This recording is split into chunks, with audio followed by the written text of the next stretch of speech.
Combination का अभी simple सा टेस्ट हमने दिया है, उसकी डिस्कशन कर लेते हैं। तो एक एक क्वेश्चन को देखना कि एक्चुअली इसमें करने वाला सेंस क्या था, और बहुत ही स्ट्रेट फॉरवर्ड सा टेस्ट था। बस हर क्वेश्चन को प्रॉपरली नोटिस करना और देखना कि क्या क्या मिस्टेक्स हो सकती थी, उनको हम कैसे अवॉइड करते, वही सारी लर्निंग है।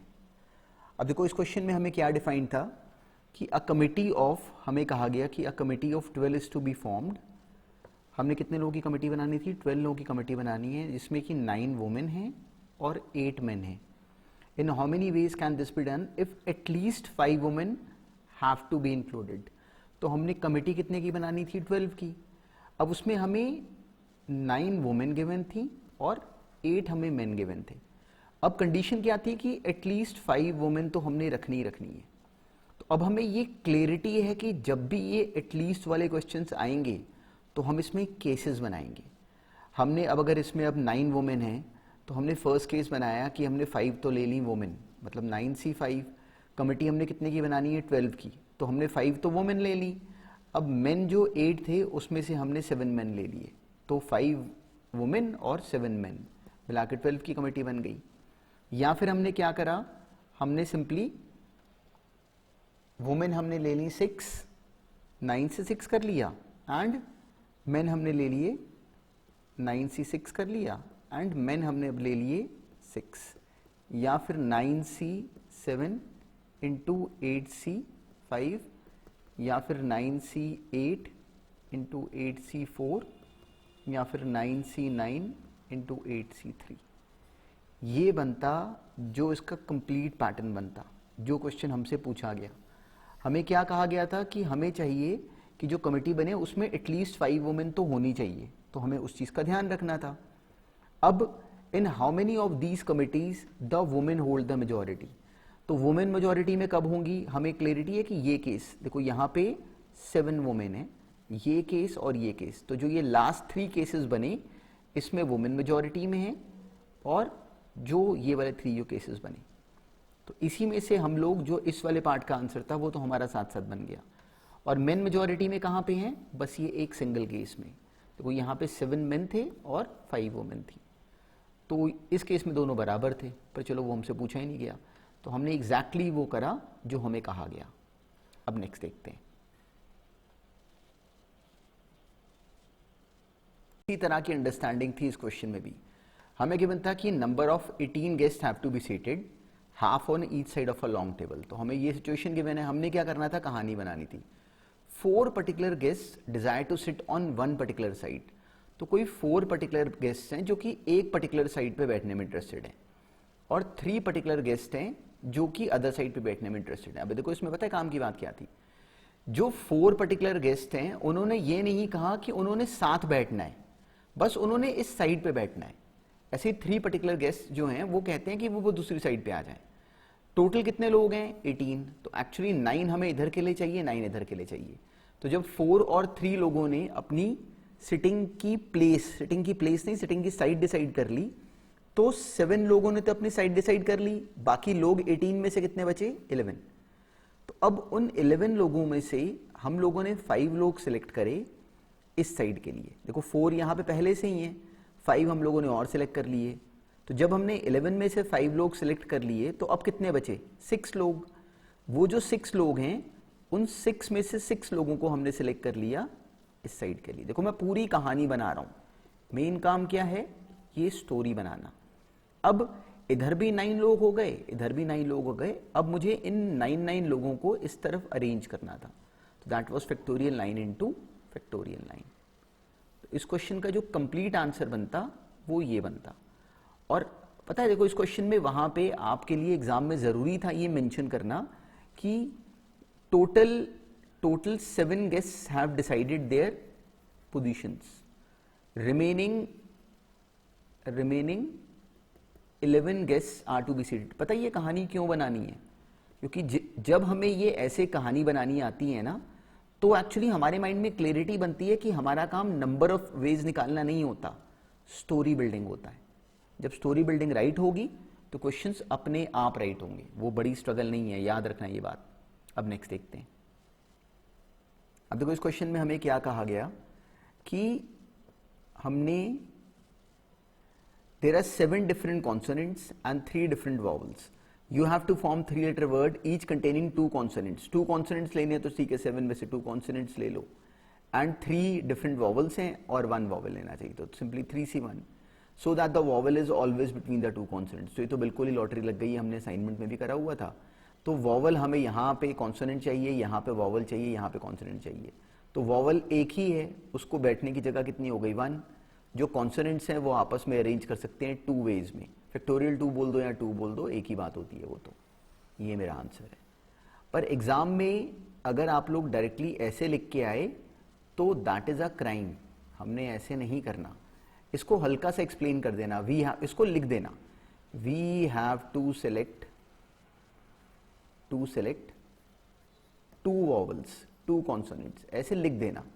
तो वहां पे मार्क्स आउट ऑफ 7, तो उसके इसलिए देयरफॉर 7C2. ऐसे ही we have to select 1 vowel out of 3 which is 3C1. तो सिंपली जब ऐसे एक्सप्रेस कर दोगे ना तो फिर हमारे माइंड में क्लैरिटी भी बनेगी और एग्जामिनर हमारे मार्क्स कहीं भी हमें देने से रुकेंगे नहीं. पर ये clarity banana is the most important task. इससे नहीं बचना, कोई जल्दी नहीं है. याद रखना ये टॉपिक IIT का, JEE मेंस का, एडवांस का अभी हमने कंप्लीट कर लेना है, पर वो तब होगा जब क्वेश्चंस राइट करोगे. अब नेक्स्ट देखते हैं. अब देखो इस क्वेश्चन में क्या बोला गया हमें कि simply 4 different number, a number of 4 different digits is formed using the digits 1 से लेके 7 तक. How many such numbers can be formed. How many such numbers can be form तो सिंपल है. जो पहला पार्ट है उसमें तो सिंपली हमने नंबर्स लेने हैं. तो 7 में से 4 नंबर्स हमने सेलेक्ट कर लिए और उनको अरेंज कर लिया इनटू फैक्टोरियल 4. डायरेक्टली इसको 7P4 भी बोल सकते थे. हमें क्लियरिटी है कि इस बात का और इस बात का सेम मतलब है. अब इसका ए पार्ट तो ये हो गया. अब इसका बी पार्ट कहता था how many of them are greater than 3400. याद है कि 3400 से बड़ा नंबर बनाने के लिए हम इसमें केसेस बनाते. तो अगर हम डायरेक्टली कर नहीं पा रहे, 3400 पे हम लोग ब्लॉक हो गए, तो अगर 3400 से हमने बड़ा नंबर का बनाना है तो हमने पहले केस बनाया जिसमें यहाँ पे 3 है. तो जब यहाँ पे 3 लेंगे तो अब हमें क्लैरिटी है कि इस वाली पोजीशन पे 1 और 2 नहीं आ सकते. रेपिटेशन हमें क्वेश्चन में गिवन है कि अलाउड नहीं है, बस हमने इन्हीं डिजिट्स को यूज करके बनाना है, तो रेपिटेशन अलाउड नहीं है. तो अब इस वाली प्लेस पे 1 और 2 तो आ नहीं सकते. यहाँ पे 4, 5, 6, 7 इन चारों में से कोई भी भर दो. तो इस प्लेस को फिर फिल करने का, इसको फिल करने का 1 वे हो जाता है, इसको फिल करने का 4 वेज हो जाते. तो हमने 2 नंबर्स तो फिल कर दिए, बचे कितने 5. उन 5 में से यहाँ पे कोई भी फिल कर दो, यहाँ पे कोई भी फिल कर दो. तो ये आ गया 5 4 20 इंटू 4 80. तो ये बने नंबर जो कि जिसकी फर्स्ट पोजीशन पे 3 है लेकिन वो 3400 से बड़े हैं. अब अगर मान लो फर्स्ट पोजीशन पे ही 3 ना होता, फर्स्ट पोजीशन पे अगर 4 5 6 7 में से कोई भी ले लें, इस पोजीशन पे 4 5 6 7 में से कोई भी ले लें तो 4 वेज हो गए. तो यहाँ पे उनमें से कोई भी नंबर भरने पे नंबर पक्का 3400 से बड़ा ही होता. तो बची हुई 3 पोजीशंस को फिल करने के लिए सिंपली इसके लिए 6 वेज, इसके लिए 5, इसके लिए 4. Simply this is 4 6 24 into 5 which is 120 into 4 which is 480. इन दोनों को ऐड कर दो, ये मेरा आंसर हो जाता, 560 बन गया. नेक्स्ट था how many of them are exactly divisible by 2. तो डिविजिबल बाय 2 के लिए सिंपल सी बात थी कि जो लास्ट पोजीशन हो उसको इवन नंबर होना चाहिए. तो इवन नंबर यहाँ पे क्या थे 2 4 और 6. तो इसको फिल करने के 3 वेज हो जाते. एक नंबर यूज हो गया, इसको फिल करने के 6, इसके 5 और इसके 4. 6 इंटू 5 इंटू 4 इंटू 3 अपना आंसर था. Exactly divisible bye 25. देखो अब नंबर 25 से डिविजिबल तब होता है, इसका डी पार्ट भी था सिंपल सा ही 1 2 3 4. तो अगर हमें चाहिए कि नंबर डिविजिबल बाय 25 हो तो उसके लिए जो उसकी लास्ट 2 प्लेसेस हो उसमें या तो 25 होना चाहिए था या फिर 75 होना चाहिए था. तो एक बार हमें क्या करना चाहिए था कि लास्ट में 25 मैंने लिख दिया, यहाँ पे मैंने 2 लिख दिया, यहाँ पे मैंने 5 लिख दिया. अब नंबर्स कितने बच गए, सिंपली 2 नंबर 7 में से यूज हो गए, कितने बच गए सिंपली 5 नंबर्स. तो इस प्लेस को भरने के 5 वेज, इसको भरने के 4 वेज. 20 केसेस इसके बने, ऐसे ही 75 से भी 20 केसेस बने. इसका आंसर जाता 40. तो जो सिचुएशन थी that was again very simple, but हमें डील करना आना चाहिए. आंसर बनाओगे ना कंप्लीटली, पर मेन काम नोटिस करो कि मैं कर क्या रहा हूं, एग्जैक्टली वही स्टोरी बिल्डिंग. नेक्स्ट क्या था, how many of them are exactly divisible by 4। तो जब हमें नंबर डिविजिबल बाय 4 चाहिए तो हम क्या करते हैं उस केस में, सिंपली जो उसके लास्ट 2 प्लेसेस होंगे इनको 4 का मल्टीपल होना चाहिए था। तो हमें अब यहाँ पे 4 के मल्टीपल के सारे केसेस बनाने चाहिए थे। तो लास्ट प्लेस पे क्या हो सकता था, 12 हो सकता था, 16 हो सकता था, एंड फिर अब 24 हो सकता था, 32, 36, 40 की लाइन में देखो कोई भी नहीं आया, एंड देन 50 की लाइन में 52, then 56, then 64, then 72 and then 76। तो लास्ट की पोजीशंस पे ये केसेस बन सकते थे। ये गिन लो कितने बने, ये बने 1 2 3 4 5 6 7 8 9 10। तो इस पोजीशन को फिल करने के 10 वेज हो गए। देखो जब यहाँ पे लास्ट में 12 भरते तो यहाँ पे 12 भरने के बाद इन दोनों पोजीशंस को फिल करने के वेज कितने बनते, इसके लिए 5 और इसके लिए 4, क्योंकि 2 डिजिट्स तो हमने यूज कर लिए। बचे हुए 5 में से यहाँ पे कोई भी भर दो, बचे हुए 4 में से यहाँ पे कोई भी भर दो। तो ये 20 केसेस बने ऐसे, इसके भी 20, इसके भी 20, इसके भी 20, इसके भी 20, ये खुद 10 केसेस हैं। तो 20 इंटू 10 200 हो जाता मेरा आंसर। पर इसके सेंस को समझो कि हमने इसको हैंडल कैसे करना था। अब नेक्स्ट देखो, ए वाले हमने एन ओ पे जाना है, तो पहले एन ए वाले आएंगे, फिर एन डी वाले आएंगे, फिर एन एल वाले आएंगे। एन ए वाले होंगे 4 factorial by 2 factorial, and D वाले होंगे 4 फैक्टोरियल, एन एल वाले होंगे 4 फैक्टोरियल बाय 2 फैक्टोरियल, ठीक है। फिर आएंगे एन ओ, अब हम डी पे आ गए, एन ओ आ गया अब यहाँ पे, पर एन ओ के अब हमने और अंदर जाना था। तो एन ओ में पहले कौन से आते, एन ओ ए वाले, वो आते 3 फैक्टोरियल बाय 2 फैक्टोरियल। फिर आते एन ओ डी वाले, पर अब एन ओ डी में पहले कौन से आते, एन ओ डी ए वाले, वो कितने होते 2 फैक्टोरियल। फिर एन ओ डी डी वाले आते,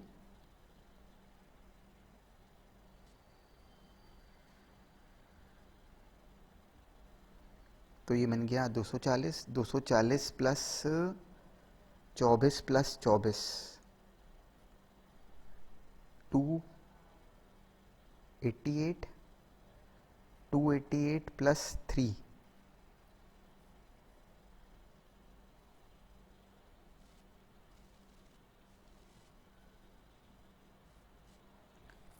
इसकी टोटलिंग देख लेते हैं। देखो ये कितने बने, सिंपली 250, दिस इज 120 प्लस 120, ये आ गया 240, ये बना 12, ये भी बना 12, तो ये बन गया 24 और ये भी 24।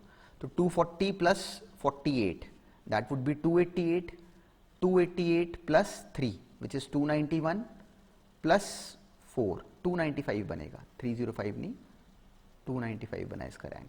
मैं बीच में टोटलिंग में 10 की एरर कर गया जिस, चलो पर चलो 295 है, पर हमारा प्रोसेस एग्जैक्टली ये बनना चाहिए था कि इसकी स्टोरी बिल्डिंग किस तरीके से होती। नेक्स्ट में हमें गिवन था कि एक्सप्रेशन वर्ड से how many different words can be form by taking 4 letters at a time out of the letters of the word expression. अब देखो ये क्वेश्चन काम का है और ऑब्जेक्टिव आते हैं बिल्कुल इस तरह के। हमें इस क्वेश्चन में क्या गिवन था कि एक्सप्रेशन वर्ड को अब जरा ब्रेक करो, एक्सप्रेशन वर्ड को ब्रेक करो। एक्सप्रेशन वर्ड में ई कितने हैं, 1 2 ई है, इसमें 2 ई थे। अब एक्स कितना था, 1, ठीक है, और कुछ और रेपिटेशन है, इसमें एस है, 2 इसमें एस है, एंड 1 एक्स है 1 पी है, 1 एक्स है 1 पी है, 1 आर है, एंड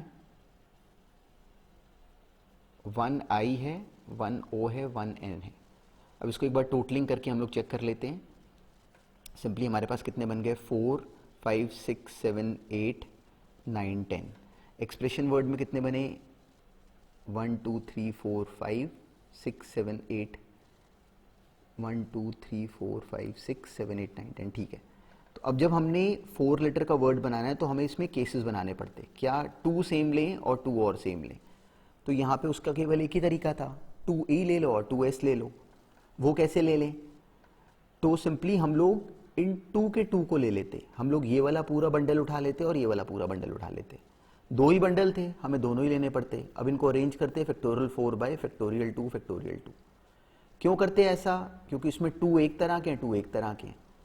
सेकेंड केस हमने बनाया कि हमने 2 तो लिए सेम लेकिन 2 लिए डिफरेंट। तो अब 2 सेम लेने हैं तो इन दोनों बंडल्स में से एक बंडल ले लो 2C1। उसके बाद अब हमने 2 डिफरेंट लेने हैं। वो लेने के तरीके कितने थे? 1 2 3 4 5 6 और एक जो इनमें से बचता, वो एक इनमें से बचता वो भी तो एक बार आ ही सकता है 7। तो उन 7 में से हमने कोई भी 2 ले लिए। अब जब अरेंज करा तो फैक्टोरियल 4 बाय बस फैक्टोरियल 2 जो कि 2 सेम की वजह से आया। नेक्स्ट था सिंपली 4 डिफरेंट, चारों हम लोग डिफरेंट ले लें अब की बार। ये सिंपल था, कुछ नहीं है। देखो 1 1 2 3 4 5 6 7 8, 8 में से कोई भी 4 ले लो और उनको अरेंज कर दो फैक्टोरियल 4 वेज में। तो मुझे ये आंसर चाहिए था, this plus this plus this. और देखो हमने क्या करा, कहानी बनानी सीखी, कहानी बनानी सीखी, वो हमने सीखना है। Story building is the main की। ये लोगों को पता नहीं होता, हमें पता है, तो उसका बेनिफिट लेने की करनी है। चलो, ऑल द बेस्ट।